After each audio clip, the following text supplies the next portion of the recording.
대학 입시 전형에서 학생부 종합 전형이 확대가 되면서 이에 대비하려는 자녀와 또 엄마들의 움직임이 굉장히 분주해지고 있습니다. 이 학종 평가 항목 중에 비교과 영역에 소속이 되는 독서 활동, 창의적 체험 활동, 수상 등에서는 원하는 학과에 맞는 일관된 스토리를 찾는 것이, 그리고 이것을 드러내는 것이 중요한데요. 빨리 꿈을 찾는 것이 바로 학종 대비의 핵심이 되고 있다고 합니다. 그녀가 돌아왔다 수요 특집과 함께 하시면 그 대비 확실하게 할 수 있지 않을까요? 안녕하세요, 이채은입니다. 네, 오늘도 저와 함께 그녀가 돌아왔다 좋은 소식 전해주실 분이죠. 이희구 씨 함께합니다. 안녕하세요. 네, 안녕하세요. 이희구입니다. 지금 채은 씨가 말한 거와 같아서 그런지 요즘에 어머니들께서 우리 자녀들의 진로에 조금 더 이렇게 현명한 선택, 네. 지혜로운 선택을 하기 위해서 진로 코칭 교육을 받는다라는 사례들을 제가 많이 접해본 적이 있어요. 근데 사실 어머님, 돈 주고 그런 수업을 받으실 게 아니라 저희 그녀가 돌아왔다의 수요 특집 우리 아이 진로 찾기 함께 하시면 아주 다양한 정보를 모두 다 가져가실 수가 있거든요.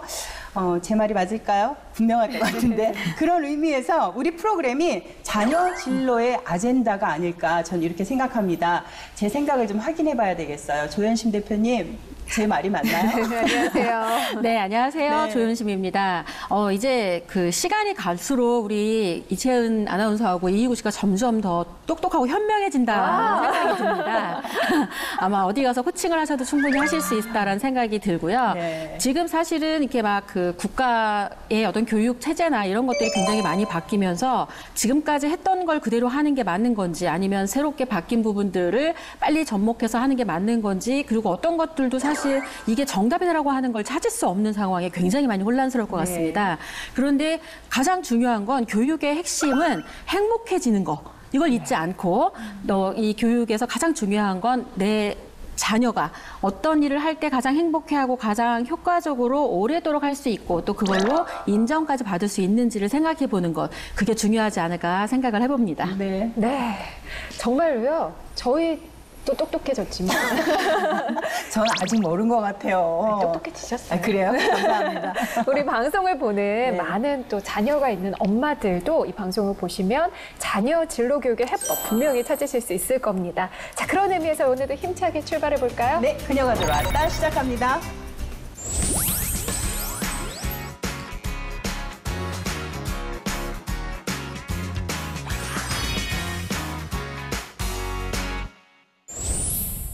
네, 지난주에는요, 움직이는 동사형 꿈을 꾸라, 이런 주제로 이야기를 들어봤어요. 어떻게 꿈 좀 꾸셨어요? 어떻게 해요? 채은 씨도 꿨어요? 같이 저는- 꾸지 않았나요? 네, 하나하나씩 차근차근 강의를 들으면서 저도 따라해보고 있는데 네. 생각보다 어렵지 않게 할 수가 쉽게. 있더라고요. 네. 자, 이제 8번의 진로 특강이 끝났고요. 이번 주부터 새로운 버전의 특강이 준비가 돼 있습니다. 대표님, 이번 주는 어떤 내용인가요?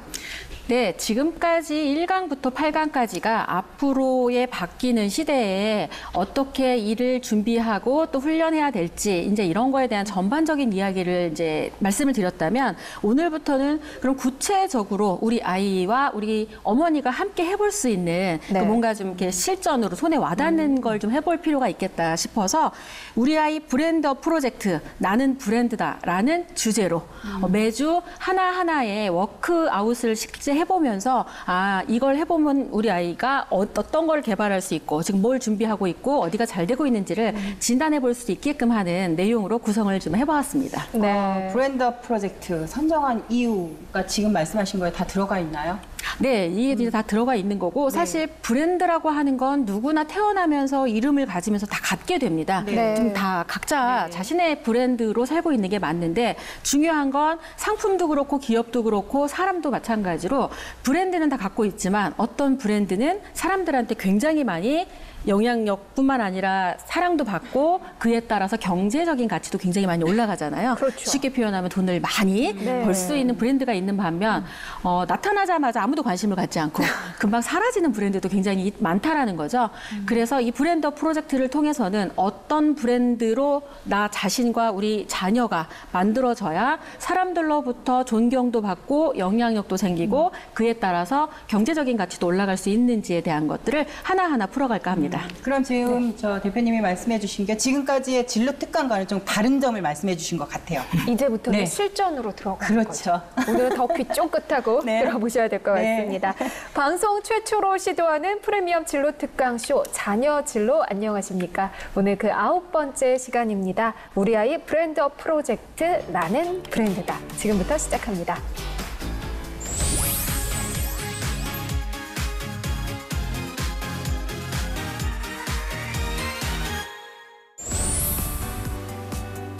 네, 안녕하세요. 오늘은 바로 여러분의 자녀와 함께 실제로 우리 아이의 브랜드를 올릴 수 있는 실전 전략에 대한 부분으로 강의를 준비해 보았습니다. 우리 아이 브랜드업 프로젝트 나는 브랜드다. 사실 태어나면서부터 이름을 갖고 우리는 전부 다 브랜드라는 거를 가지고 있습니다. 그런데 그 브랜드가 누군가한테 기억이 되고 또 누군가가 나 저 사람이랑 같이 일해보고 싶다라고 하는 영향력 있는 브랜드 가치를 얻는 사람이 있는 반면 또 어떤 사람은 아무리 브랜드를 내가 만들려고 노력해도 다른 사람이 그 사람을 불러주거나 함께 뭘 하자고 이야기하지 않는 경우에는 브랜드가 있음에도 별로 이렇게 소통이 되는 브랜드가 아니라고 볼 수 있겠죠.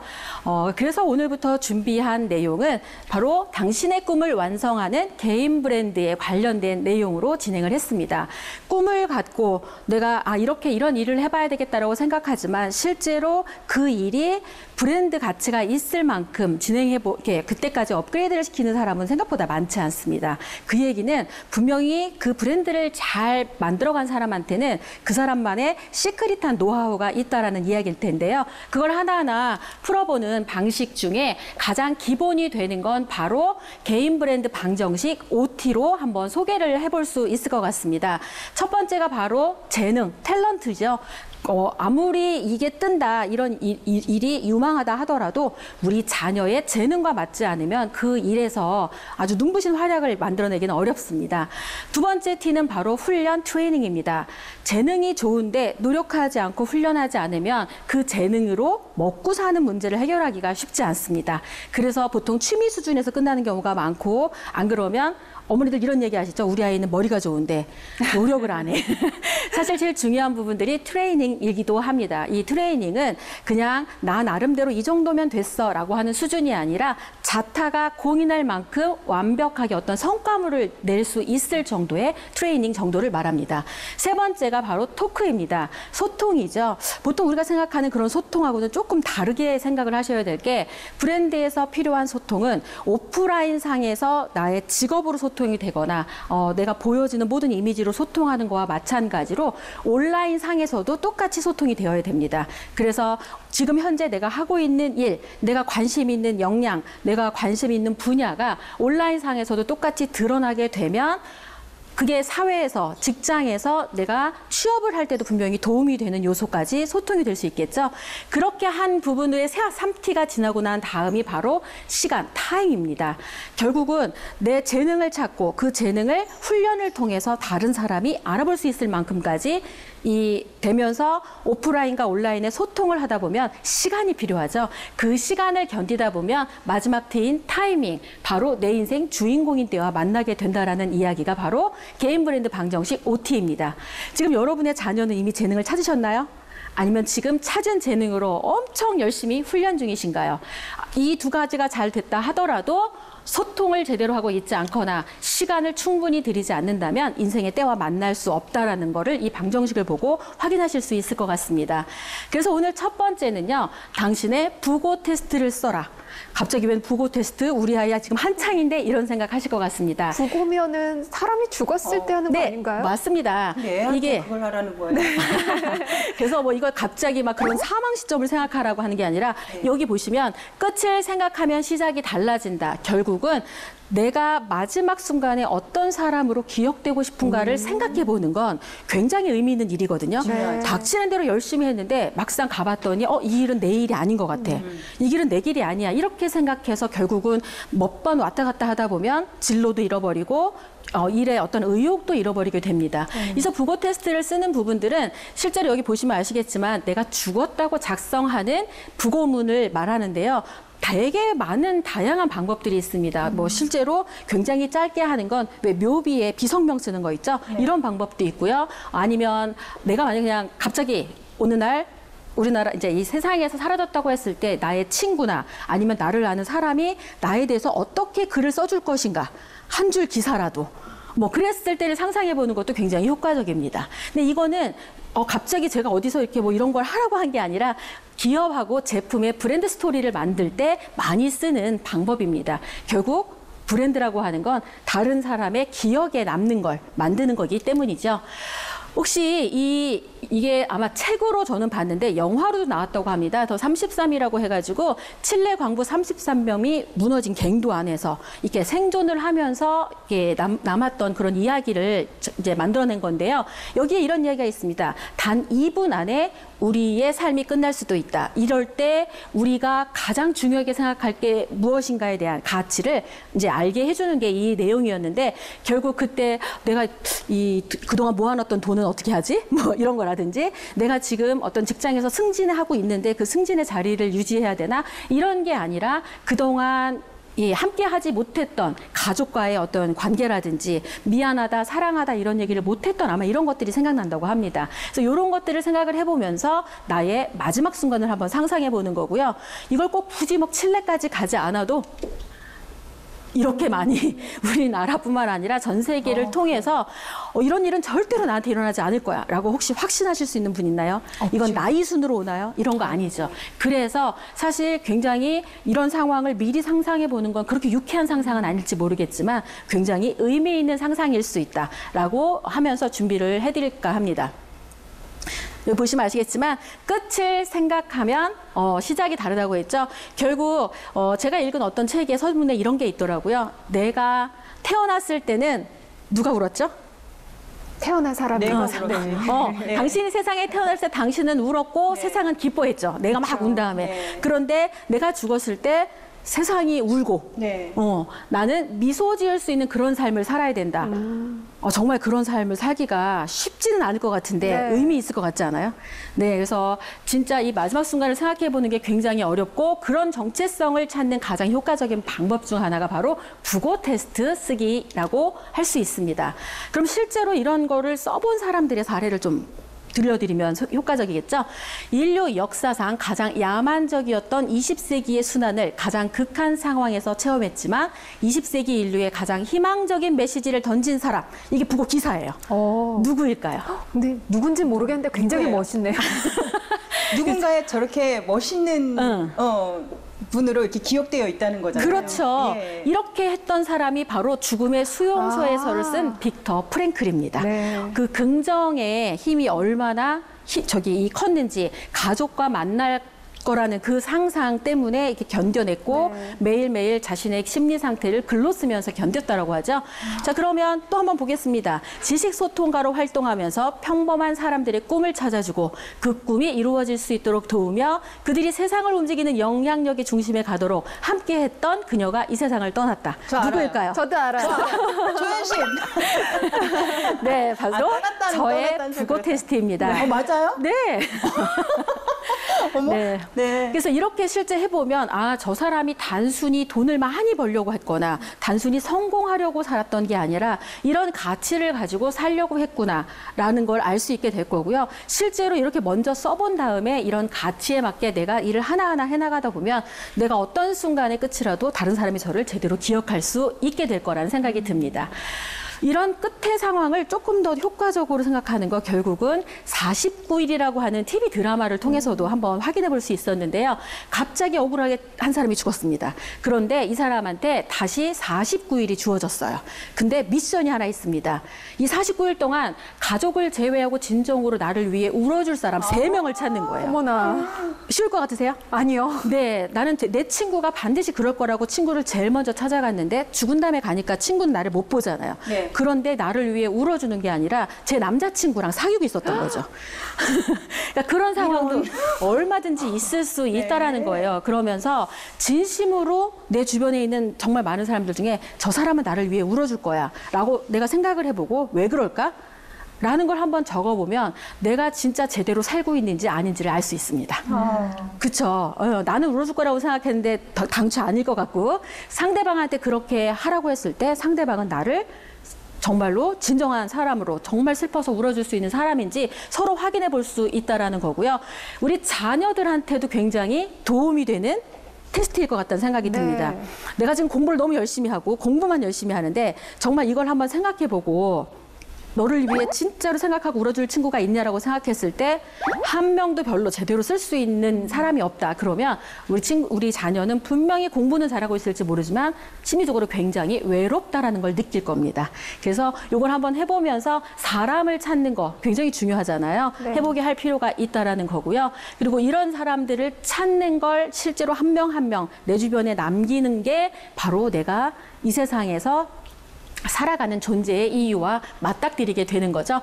실제로 어떻게 부고 테스트를 쓰는지에 대한 걸 이렇게 간단하게 정리를 해봤습니다. 내가 어떤 사람으로 살고 싶은지 짧게 한번 써보고요. 거기에는 어떤 내용이 담겨야 하냐면 다른 사람이 나를 어떤 사람으로 기억했으면 좋겠다라는 내용까지도 한번 적어보시면 좋겠습니다. 그리고 그걸 하기 위해 실제로 한 3명 정도의 진실된 사람을 찾아보고요. 그렇게 해서 나의 핵심 가치가 무엇인지 그것도 한번 찾아보면 되게 효과적인 부고 테스트를 쓸 수 있게 됩니다.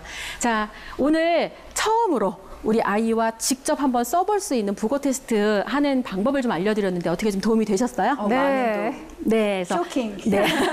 실제 한번 써보면 도움이 될 것 같습니다. 다음 주에는 담고 싶은 가치 3T에 담아라. 이 얘기 제가 그 개인 브랜드 방정식에 3T를 5T 말고 3T는 딱 그거예요. 탤런트, 그 다음에 이 트레이닝, 그러니까 토크, 이 소통이잖아요. 이거를 그럼 도대체 어떻게 담아내야 돼? 라고 하는 걸 굉장히 생생하게 비주얼하게 담을 수 있는 방법입니다. 그 T를 새롭게 또 다른 T로 구성을 해드렸습니다. To be, 무엇이 되고 싶고 to have, 무엇을 가지고 싶은지 그렇게 하기 위해서 나는 to do, 무엇을 해야 하는지 그걸 다 이루고 났을 때는 to do, after, 나의 꿈넘어 꿈은 무엇일까지도 하나의 어떤 보드에 담아보는 그런 걸 해볼 수 있는 시간을 준비하도록 하겠습니다.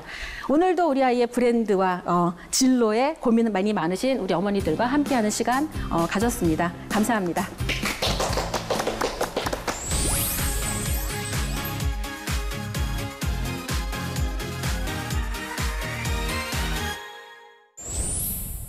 네, 오늘은요, 우리 자녀의 개인 브랜드를 업시킬 수 있는 방법에 대해서 알아봤습니다. 대표님, 이렇게 아이들이 개인 브랜드를 만드는 연습을 하면 꿈을 이루는데 도움이 많이 될까요? 그렇죠. 이 브랜드라고 하는 게 이 그냥 만들어지는 게 아니고 또 굉장히 시간이 오래 걸리잖아요. 그래서 네. 저는 가급적이면 대화가 돼. 초등학교 한 3, 4학년부터는 이 브랜드에 대한 개념을 조금 심어주셔도 도움이 되지 않을까 이런 생각이 들고요. 네. 꿈을 또 이 꿈이라고 하는 거가 그냥 단순히 어느 분야에서 굉장히 유명해지는 것? 막 이게 성공이라고 생각할 수 있잖아요. 그런데 이 유명해지는 게 아니라 브랜드라고 하는 건 나의 삶과 끝까지 함께 가는 거거든요. 네. 그래서 유명해질 때도 있고 좀 떨어질 때도 있고 그렇게 해서 이렇게 롤러코스터를 타듯이 가는데 그럴 때 유연하게 대처하는 방법까지도 알게 하는 게 아마 굉장히 큰 진로에 도움이 될 것 같습니다. 네. 우리 대표님께서는 언제나 개인 브랜드를 강조하세요. 개인, 너 자신. 이건 굉장히 강조하시는데 미래 시대 우리 아이들에게 이런 개인 브랜드가 중요한 이유를 콕 집어서 좀 말씀해 주세요. 네, 이건 사실 제가 말한 건 아니고요. 네. 그 굉장히 유명한 뭐 미래학자라든지 경영학의 구루라고 하시는 분들이 이런 예측을 이미 해놨습니다. 이미 그런 그 지표들도 많이 나왔고요. 딱 단적인 예는 기업이 나를 책임지는 시대가 지났다. 네. 이제 내가 나를 책임져야 된다. 이런 말도 아마 지금 제가 말한 거예요. 아, 그래서 내가 나를 책임지는 방법 중에 하나가 나의 브랜드를 이제 만들고 영향력을 만드는 거다. 이런 생각이 들 것 같고요. 그 세계는 평평하다? 그러니까 울퉁불퉁하다 뭐 이렇게 해서 그 칼럼니스트였던 그 토머스 프리드먼은 자신의 딸들하고 밥을 먹다가 이렇게 얘기를 했다고 합니다. 내가 대학을 졸업했을 때는 일자리를 직접 찾았다. 시크 맞죠? 검색해서 막 찾았잖아요. 그런데 너네가 졸업을 했을 때는 일을 직접 만들어야 된다. 그러니까 아예 시대가 바뀐 거예요. 그러니까 네. 바뀐 시대에 바뀐 방법을 찾는 것 중에 일환으로 브랜드를 갖는다는 거지, 브랜드를 만든다고 아무리 목표를 해도 이 삶과 같이 연결되어 있기 때문에 생각한 것처럼 그렇게 아주 쉽게 만들어지는 건 아니라서 네. 이것만 목표로 간다라고 하는 건 조금 위험 부담이 있을 수 있습니다. 네. 그 브랜드를 만드는 게 정말 쉬운 일은 아닌 것 같은데, 자녀의 진로를 지도하기 위해서는요, 일단 엄마들이 개인 브랜드가 어떤 건지 정확하게 먼저 알 필요가 있을 것 같아요. 뭐 그런 사례 같은 게 좀 있을까요? 그 사례라 하면 성공한 사례를 말씀드리는 게 가장 효과적일 것 같아요. 그러니까 네. 이 퍼스널 브랜드, 개인 브랜드라고 하는 거에 결정적인 그게 마지막 롤은 뭐냐면 내 이름으로 사는 거예요. 자신의 이름으로 사는 거죠. 그 자신의 이름으로 산다는 게 뭐지? 보통 대부분의 사람들은 자신의 이름으로 사는 것 같지만 어딘가에 속해서 시키는 네. 일을 하거나 내 이름이 굳이 없어도 사는데 지장이 없는 삶을 여지까지 살아왔습니다. 네. 우리 어머니 세대가 그랬을 거고요. 네. 이 또 어머니 세대가, 아버지 세대가 그랬을 겁니다. 그렇죠. 그런데 우리 자녀들 세대부터는 이제 내가 나를 증명해야 일이 주어지는 거죠. 결국은 직무 적성으로 사람을 뽑는다는 것도 가능성을 보고 사람을 뽑는 게 아니라 그 일을 실제 할 만한 능력을 갖춘 사람을 뽑겠다고 하는 거거든요. 그러니까 결국은 더 명확해지고 내가 가진 재능이 더 다른 사람보다 우월하다는 걸 증명을 해야 일자리도 얻게 되는 세상이잖아요. 네. 그렇기 때문에 이 브랜드라고 하는 것들이 그 결과와 연결돼서 브랜드 가치가 만들어지는 거거든요. 가령 사실 그 김연아 선수 딱 하면 개인 브랜드에 있을 때는 거의 탑이라 볼 수 있죠. 네. 그런데 김연아 선수 이전에도 피겨 선수는 대한민국에 굉장히 많았을 거잖아요.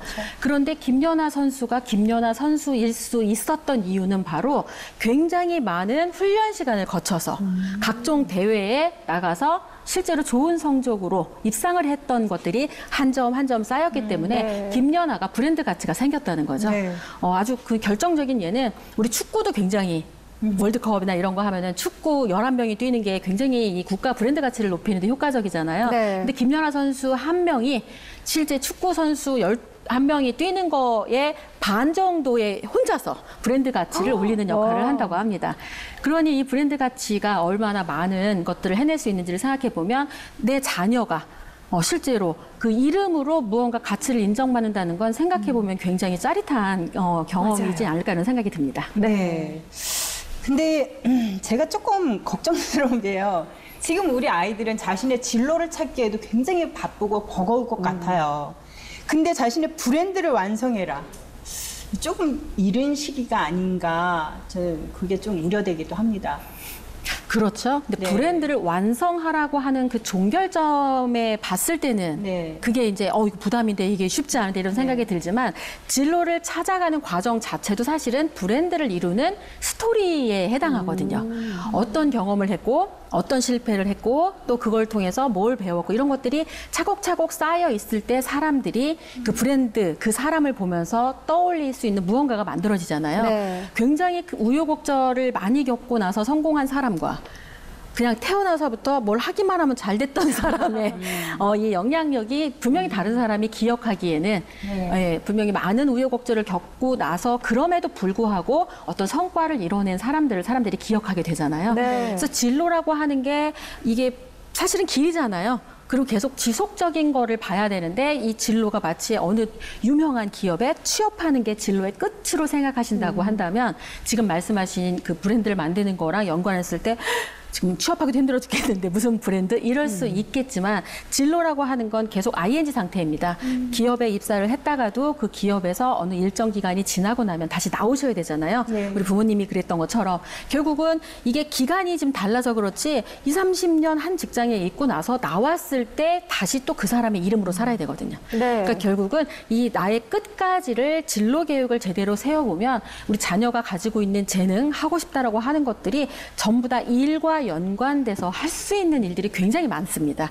이것들을 전에 얘기했을 때 제가 포트폴리오라고 한번 말씀드린 것 같아요. 그래서 일의 포트폴리오를 되게 다양하게 가지면서 어딘가에 고용되기도 하고 실제로는 굉장히 전문가가 돼서 계약 형태로 일을 하는 이런 것들도 되게 많아지는데 이런 어렵고 복잡한 부분들이 그 세상이 왔을 때 만약에 내가 준비한다라고 하면 댐이 무너진 다음에 댐을 짓는 거와 똑같은 상황이 될 수 있습니다. 네. 그래서 세상의 변하는 속도를 좀 미리 알고 그에 맞춰서 조금 지금은 좀 빠른 것 같은데 싶어도 이게 미리 준비를 하게 됐을 때 나중에 그 세상이 누구나 아는 세상이 됐을 때는 아마 굉장히 영향력 있고 유리한 위치에 가 있지 않을까 생각을 합니다. 네.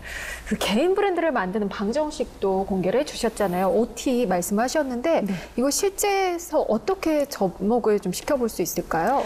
네, 사실 OT라고 하는 거를 뭐 굳이 공식을 외울 필요는 없습니다. 다행이네요. 긴장하고 우리가, 있었어요. 네, 수학에서 또 뭐 방정식 공식 외우느라 머리 터졌는데 굳이 막 이런 것까지.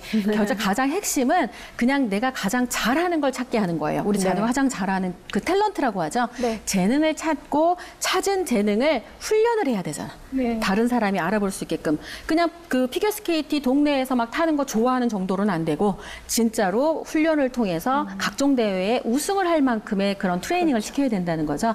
그렇게 하면서 내가 그런 거를 하고 있다라는 걸 누군가는 알아야 되잖아요. 그게 이제 차곡차곡 쌓이게 되면 시간이 지나는 거고 그 시간이 지나다 보면 김연아 시대가 온 것처럼 우리 자녀의 시대가 타이밍으로 오게 될 거라는 거를 공식으로 만들었을 뿐이니까 이걸 굳이 외우려고 하지 마시고 네. 그냥 내가 잘하고 좋아하는 걸 잘할 때까지 쭉 하면 되겠구나라는 생각으로 정리해 보시면 될 것 같습니다. 네. 우리 대표님 강의도 중에 브랜드업 시킬 수 있는 방법 중에 하나가 국어 테스트를 써라. 충격받았었죠. 네, 근데 저는 제 나이 때 정도 되면 뭐 국어 테스트 써도 뭐 적절하다고는 생각하는데 우리 아이들이 어떤 기준점에서 몇 살 정도에서 뭐 태어나자마자부터 너 국어 테스트 써봐 이럴 수 없잖아요. 네. 그 기준점을 어느 정도 잡았으면 좋겠고 그런 것들이 저 궁금해요. 너무 어려서 애들이. 네. 그렇죠. 네, 그래서 이 방송을 보는 그 자녀들의 나이가 평균적으로 어느 나이일지는 잘 모르겠어요. 뭐 중고등학교일 네. 수도 있고 초등학교일 수도 있고 또 뭐 대학생일 수도 있잖아요. 네. 그래서 자녀의 나이보다는 자녀가 충분히 대화를 가능하게 하는 정도의 사고력만 가지고 있으면 함께 부모님과 함께 써보는 건 굉장히 효과적일 거라는 생각이 듭니다. 그래서 엄마는 가만히 있고 너만 써봐. 이런 분명히 아이가 당연히 감이 없죠. 그렇죠. 네. 그런데 이런 거 멘토를 찾을 때도 이걸 효과적으로 활용해 볼 수도 있을 것 같아요. 네가 가장 존경하고 따르고 싶은 멘토가 누구니? 라고 하나씩 찾아볼 수 있잖아요. 그럼 그런 사람들은 어떤 삶을 살았는지를 거꾸로 역추적하는 거죠. 그리고 그런 사람이 됐다면 너는 어떤 기분일 것 같아? 이렇게 또 물어보는 거죠. 네. 그랬을 때 나 굉장히 의미 있고 굉장히 잘 살 것 같다라는 어떤 그 롤모델을 찾으면 그렇게 사는 삶을 한번 적어보는 게 바로 국어 테스트라고 볼 수 있습니다. 이렇게 막 내가 갑자기 막 이 죽은 상황을 생각하니까 이 생각이 닫혀서 그런데 얘를 좀 버리시고 내가 다른 사람한테는 어떤 사람으로 기억되고 싶지? 네. 라는 것 쪽으로만 포커스를 좀 맞추시면 중요하겠네요. 효과적일 것 같습니다. 어떻게 써보고 싶으세요? 저번에도 채연 씨, 우리 네. 대표님께서 그런 강의 잠깐 비춰주셨어요. 네네. 내가 죽었을 때 다른 사람들한테 어떤 이미지로 남느냐. 저 그것 때문에 고민 굉장히 많이 했거든요. 한 3주 고민한 것 같아요. 아직도 답은 못 얻었어요. 내가 그러면, 남에게 네. 비춰지는 내가 어떤 사람인지를 잘 모르겠더라고요. 그러면 국어 테스트를 쓰실 때는 어떤 내용을 넣고 싶으세요? 왜 그래요? 벌써 다 써놨어요, 전. 정말요? 네. 제가 타야 되는 보험까지 다 국어 테스트에 다 넣어놨어요. 네. 자, 대표님, 이렇게 쓰는 게 맞을까요? 엄마들이 어떻게 알려줘야 될까요? 지금 저렇게 쓰면 유언장을 쓰게 됩니다. 그러니까요. 그래서 지금 쓰라는 건 유언장이 아니라 짧게 한 문장이나 두 문장 정도로 만약에 이렇게 뭐 우리가 알고 있는 조선일보나 중앙일보 이거 어떤 그런 신문에 누가 죽었다고 하면 부고 기사가 뜨잖아요. 네네. 그럴 때 그냥 누구 사망 이렇게 한 줄로 쓸 게 아니라 어떠한 삶을 살았던 누가 이렇게 돌아가셨다라고 네. 쓰잖아요. 네. 그럴 때 쓸 수 있는 한 줄이 무엇일까를 고민해 보시는 게 핵심입니다. 다시 쓰셔야겠어요. 다시 뭐 하면 되죠, 뭐. 정말 근데 네. 생각을 해보면 아직까지 한 번도 그런 생각을 해본 적은 없는 것 같거든요. 채연 씨는 어떤 사람으로 남고 싶어요? 무언가의 그 대명사로 딱 이채은의 대명사 뭐고 네. 싶어요? 참 잘 산 사람. 열심히 산 사람. 제가 그렇게 할게요. 참 잘 산 사람 이렇게 해드릴게요. 저도 한번 집에 가서 오늘 네. 부고 테스트 곰곰이 생각을 해봐야겠어요. 그래요. 네. 지금 이제 또 아마 이렇게 들으시면 아, 저렇게 쓰면 되는 건가 이렇게 또 생각하실 것 같아서 바로 또 좀 팁을 드리자면 네. 참 잘 살았어요. 행복하게 살았어요. 라고 하는 건 지극히 주관적인 형용사로 표현되는 방식이잖아요. 네. 그래서 그런 부분들 말고 실제적으로 동사형, 우리가 지난주에 설명을 해드렸죠. 움직이는 동사형 네네. 꿈을 꾸라고. 그거랑 연관시켜서 진행을 해보면 좋을 것 같습니다. 다른 사람의 삶에 어떤 영향을 미칠 수 있었는지 네. 내가 하는 일과 관련돼서 가령 우리 치은 씨 같은 경우에는 제자를 양성하는 걸 굉장히 많이 한다고 들었습니다. 맞죠? 많이는 아니고요. 네, 그래서 영향력 있고 아름다운 제자 양성에 굉장히 많은 힘을 쏟았던 우리 MC 아나운서 MC계의 뭐 대부 누가 이제 이렇게 표현을 해보면 아마 이 마음의 포부가 달라질 거란 생각이 듭니다. 아, 저 저 그렇게 잠깐 쓸게요. 생각났어요. 남을 배려하다 못해 나를 희생한 이희구. 너무 거창해요? 가자. 다른 거 갑시다. 갑자기 눈물이. 네. 네. 네. 오늘은요, 우리 자녀의 개인 브랜드를 업시킬 수 있는 방법, 그 여러 가지에 대해서 알아봤는데요. 정말 오늘 대표님 말씀 들으니까 좀 네. 부고 테스트 처음엔 충격이었지만, 아, 이런 도움이 되겠구나. 네. 하나하나 알아볼 수 있는 시간이었습니다. 이제는요, 자기 개발에서 머물러서는 안 되죠. 거기서 더 나아가서 개인의 브랜드, 자기 개인 브랜드를 만드는 시대라고 합니다. 참 불확실한 미래를 대비하는 가장 확실한 방법, 가장 좋은 방법으로 바로 개인의 브랜드가 돼서 자신만의 직업을 완성해 나가는 것, 이게 중요하다는 건데요. 지금부터라도요, 자녀들에게 개인 브랜드를 만들고 완성해 나갈 수 있는 방법 하나하나씩 알려주고 또 엄마와 자녀가 함께 해보면 더 좋지 않을까 싶습니다. 제가 죽으면이라는 말을 상대방한테 많이 이렇게 얘기해 본 적이 있는데 다른 사람들이 반응이 그렇게 좋지는 않더라고요. 우리 프로그램을 보면 왜 그걸 해야 되는지에 대한 결정이 생길 것 같아요. 네, 예. 그렇죠. 네, 자 대표님 다음 네. 주도 우리 아이 브랜드업 프로젝트를 진행해 주실 거잖아요. 네. 네, 좀 간략하게 조금만 약간만.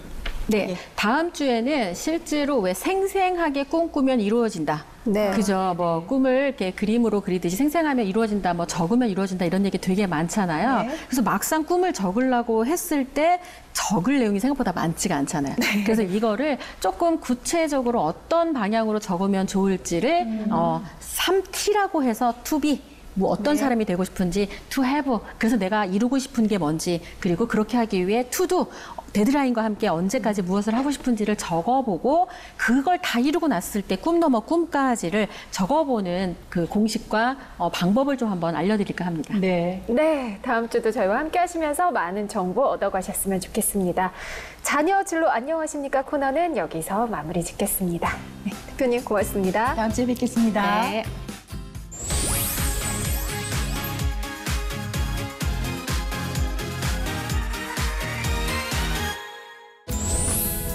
네, 그녀가 돌아왔다 수요 특집 두 번째 코너는요. 자유학기제 체험 정보를 제공합니다. 자유학기제는 현재 의무 교육으로 진행이 되고 있는데요. 저희가 매주 수요일 체험할 수 있는 곳을 알려드리고 있죠. 오늘은 어떤 체험인가요? 오늘도 역시 자유학기제 최대 체험처인 한국잡월드를 찾아가 봤습니다. 채은 씨, 네. 10년 전이나 지금이나 우리 부모님들이 가장 선호하는 직업이 무엇일까요? 의사, 또? 판검사, 공무원. 다 나왔어. 다 나왔어. 진짜요? 그렇죠. 네. 현장 스케치 자유학기제 체험 정보에서 만나볼 오늘의 현장은 바로 법원입니다. 네. 과거에는 이 사법고시 한번 합격하면요. 동네에서 잔치하고 떡해서 날리고 이랬는데 혹시 네. 채은 씨 그런 거 알아요? 그럼요. 어. 학교에도 이렇게 플랜카드 붙어 있고요. 그렇죠. 네. 법조인은 세월이 지나도 누구나 선호하는 직군에 꼽히기도 합니다. 근데 엄마들이 희망하는 이 법조인을 우리 아이들은 어떻게 생각을 하고 있을까요? 참 궁금한데요. 법조인의 직무를 체험하는 우리 아이들의 모습을 통해서 알아보도록 하겠습니다. 자유학기제 체험 현장 지금부터 만나보시죠. 연이은 폭염에도 미래의 꿈을 체험하기 위해 한국 자벌들을 찾은 우리 아이들. 오늘은 법원 체험에 앞서 영상을 통해 여러 사례들을 배우고 있는데요. 어떤 체험을 하게 되나요? 실제 사건을 바탕으로 해서 모의 재판을 진행을 하는데요. 합의부 형사 재판을 진행을 하고 있어요. 그래서 각각의 역할이 지정이 되고요. 그 역할에 맞춰서 재판을 진행을 하는데 재판이 다 끝나게 되면은 모두가 다 판사가 돼가지고 토론을 통해 가지고 판결을 내려주는 합의부 재판을 진행을 하고 있습니다. 자, 이런 규정을 하셔야 돼요. 본격적인 재판 체험이 시작되는데요. 이렇게 피고인하고 모두 판사복으로 갈아입고 판사와 검사 등 자신의 역할에 맞는 자리에 앉았습니다. 검사이고 증인은 들어서 어떤 일을 하십니까? 우리 아이들은 어떤 판결을 내리게 될까요? 그러면 증인만큼 오늘의 재판 내용에 대해 알아보겠습니다. 그래서 예를 생각하면 진짜 현대 사회는 스마트 기술의 발달로 다양한 어플리케이션이 개발되고 사용되는 디지털 시대인데요. 퇴사한 직원이 근무하던 회사의 기술을 활용하여 유사한 어플리케이션을 출시한 사건인데요. 제 꿈이 판사인데 이렇게 직접 실제처럼 체험해보니까 저 꿈에 한 발짝 더 가까워진 것 같아요. 어떻게 진행되는지도 알게 되고 역할들도 알게 되고 같아요. 이해가 안 되는 내용도 있고 약간 단어가 제가 모르는 단어도 많이 나와서 피고인을 신문하고 증인의 증언을 들은 검사 측은 자신들의 의견을 하나로 모았습니다. 회사의 기술을 개인의 이득을 위해 사용한 피고인은 유죄라고 주장하는데요. 원래 있던 그 회사가 그 손은 입었으니까 그런 면에서 유죄인 것 같아요. 고의로든 아니로든 회사를 그만두고 가지고 나갔어요. 그리고 나서 게임을 만들어서 그걸로 회사에 손해를 입히고 그랬다는 식의 새로운 어플이 등장했어요. 근데 그 어플도 비슷하긴 한데 새로운 기능을 추가한 어플이었는데 그래서 근데 그거는 고소를 하지 않아요. 비슷한 어플은 충분히 있을 수 있다. 팽팽하게 대립하는 양측의 의견. 피고인이 창조적 개성이 드러나 창작성이 인정되므로 저작권법 위반 측면이 무죄이다. 이 체험장에 와가지고 이 분위기, 재판장의 분위기, 그다음에 재판의 과정 등 여러 가지 것들을 알게 돼서 이 체험이 이제 좋았던 것 같고 나중에 법 관련 쪽으로 해보고 싶은 마음이기 때문에 이 체험이 재밌었던 것 같습니다. 법조인이 되려면 어떻게 공부를 해야 하며 또 시험제도, 사법고시 제도나 또 로스쿨 제도에 대해서도 많이 물어보고 가기 때문에 좀 뿌듯한 그런 사명감을 가지고 있습니다. 미래의 법조인을 꿈꾸는 우리 아이들의 직업 체험을 만나봤는데요. 공정한 재판을 통해 법을 시행하고 정의를 구현한다는 사명감으로 바람직한 법조인으로 성장하길 기대합니다. 네, 우리 아이들이요 이렇게 판검사복 입고 직접 해보는 모습 보니까요 늠름하기도 하고 네. 또 대리만족도 되고 그렇네요. 네, 법조인은 다른 직업하고는 조금 달라요. 이 사회 질서를 유지하고 또 보호해야 하는 이런 임무가 있기 때문에 네. 아주 투철한 직업 정신을 가져야 된다는 게 특징이기도 합니다. 이런 체험을 통해서 자신의 직업 사명감을 발견해 보는 것도 좋은 방법이 아닐까 생각이 돼요. 네. 네. 또 이렇게 직접 체험을 해보기 힘든 분들을 위해서 우리가 진로를 발견할 수 있는 방법도 있을까요? 있죠. 직업 정보를 얻을 수 있는 또 다른 코너 저희가 항상 준비해 두었죠. 우리 아이 짭 캠프에서 다양한 직업의 세계를 만나보도록 할게요.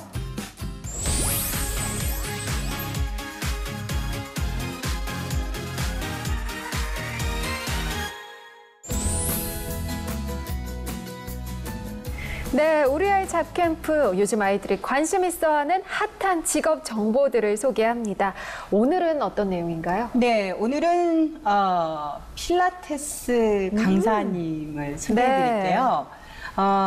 현직에서 직접 활동하고 계시는 우리 필라테스 강사님을 스튜디오에 모셔서 과연 이 필라테스라는 게 어떤 직업인지에 네. 대해서 자세히 알아보도록 하겠습니다.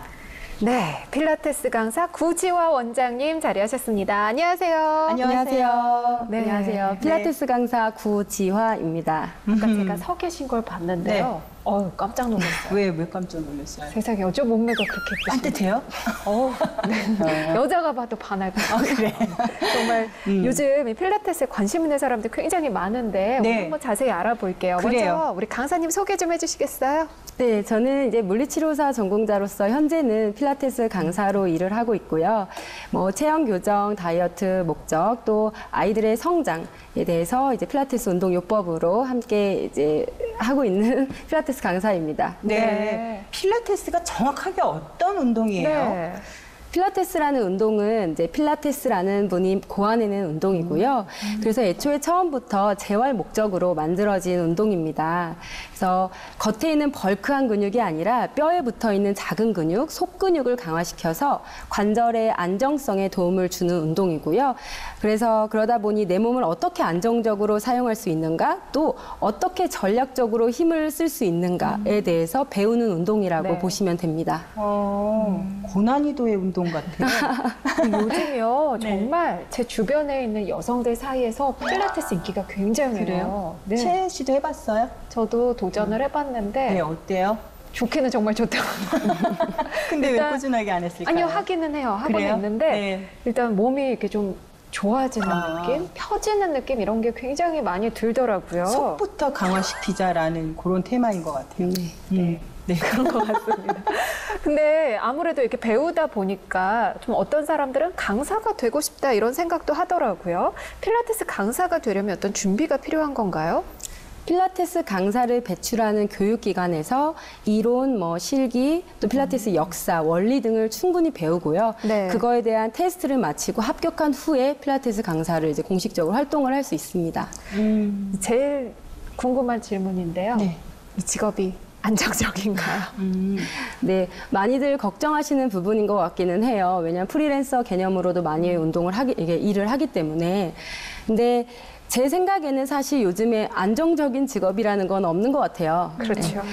하지만 자신 있게 말씀드릴 수 있는 건 이 필라테스 강사라는 것이 본인이 하기에 따라서 그 능력을 평가받을 수 있기 때문에 강사가 잘하기만 한다면 충분히 안정성이 높은 직업이라고 볼 수 있습니다. 네.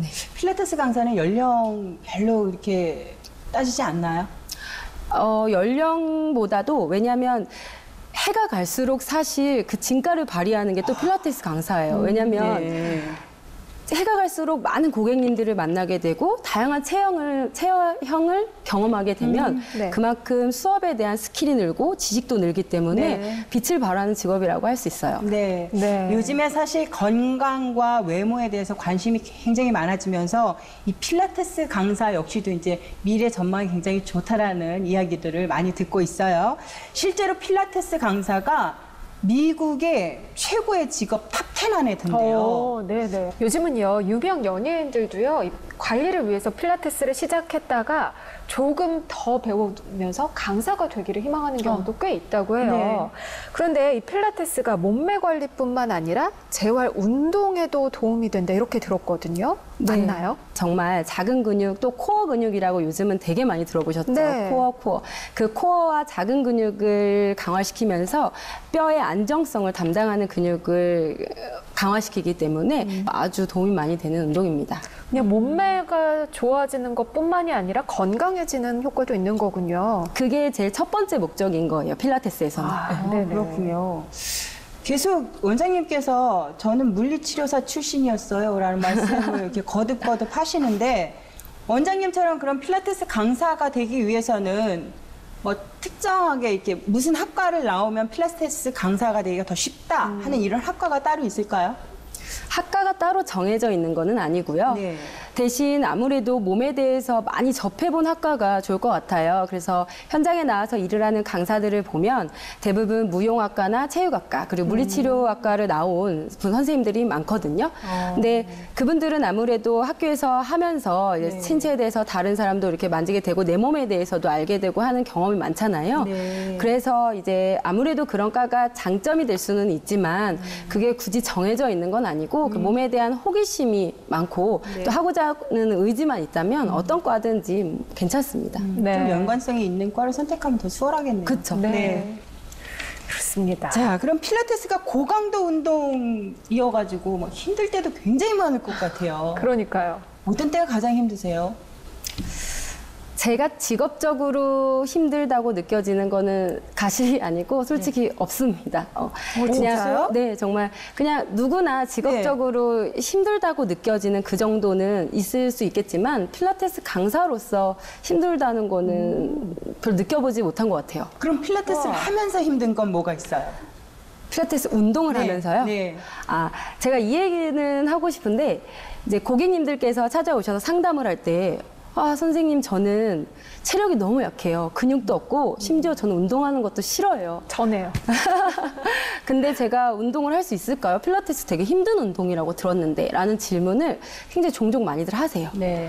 근데 필라테스 운동은 웨이트성으로 막 강하게 많이 들고, 빈도수를 많이 하고, 이런 운동이 아니라 정말 정확한 자세에서 운동을 하는 걸 요하기 때문에 내가 틀어져 있는 만큼 힘든 거예요, 몸이. 체형 교정의 운동이다 보니까. 어쩐지 힘들더라고요. 많이 힘들었군요. 네, 죄송합니다. 그래요. 네, 뭐 지금 특별히 일로서 힘든 점은 없다고 하셨는데 그러면 보람을 느낄 때는 언제세요? 아주 많은데요. 근데 딱 꼽자면 고객님과 이렇게 레슨을 하는 중에 이렇게 하나가 된다는 느낌을 들 때가 있어요. 네. 제가 어떤 티칭을 했고 그거를 그 고객님께서 딱 흡수를 하면서 안 되던 동작이 되게 되고 그랬을 때는 정말 닭살이 쫙 돋을 때가 있어요. 고객님과 하이파이브를 하면서 정말 잘하셨다고 하게 되죠. 그때 제일 보람을 느끼는 것 같아요. 네네. 원장님, 그럼 필라테스 강사여서 나 이거 참 매력적이야. 필라테스 강사여서 나는 이게 너무 좋아. 라는 어떤 장점 같은 것도 좀 말씀해 주세요. 장점이요. 네. 장점은 제가 총 3가지로 말씀을 드릴 수 있을 것 같아요. 첫째는 끊임없는 자기 개발을 할 수 있다는 게 좋아요.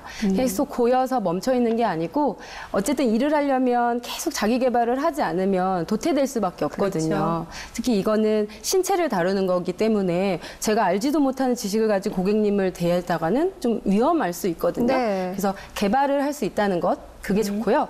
그 개발을 두 번째는 능동적으로 한다는 게 좋아요. 내 삶에 내가 주체가 되어서 움직인다는 것, 그게 참 좋고요.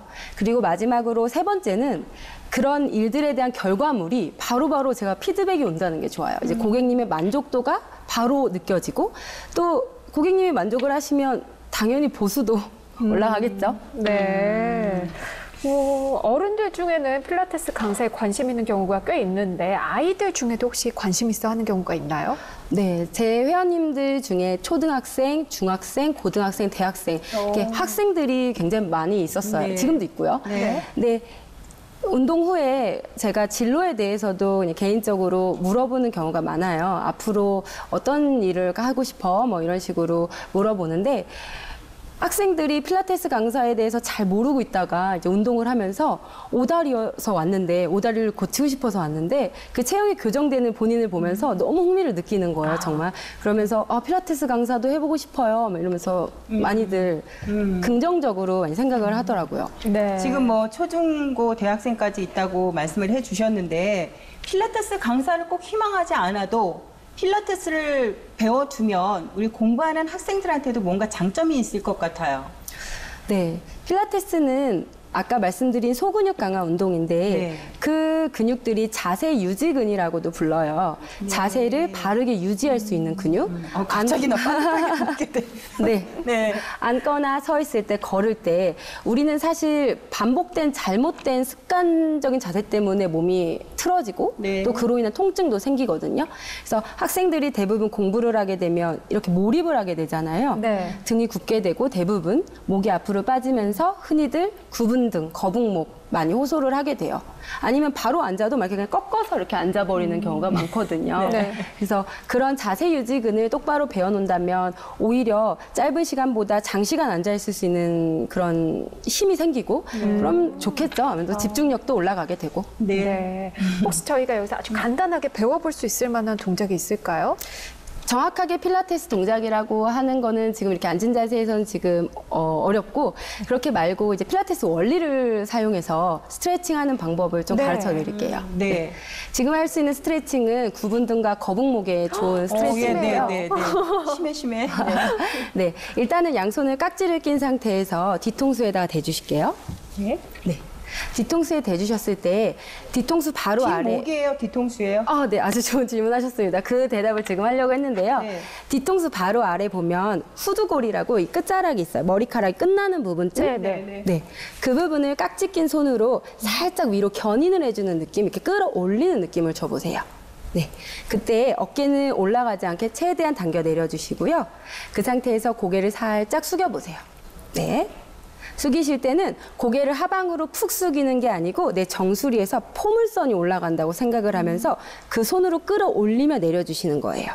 이때 등은 최대한 활짝 펴주시고 그대로 손과 뒤통수가 서로 저항을 합니다. 그러면서 스트레칭을 해주시는 거고요. 시원해요. 저도요. 이 상태에서 한 6초에서 10초 정도 기다려주시고 그다음 고개를 왼쪽으로 살짝 회전을 해서 내 코가 왼쪽 겨드랑이 방향으로 가게 합니다. 그리고 왼손으로 살짝 저항을 하면서 왼쪽 뒷목을 스트레칭 집중적으로 해주시는 거예요.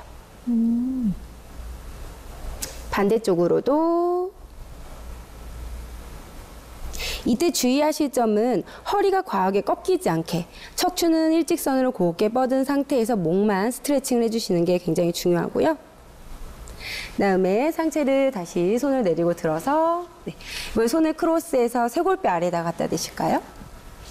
그리고 하방으로 지그시 당겨 내리신 다음에 턱끝을 살짝 올려주세요.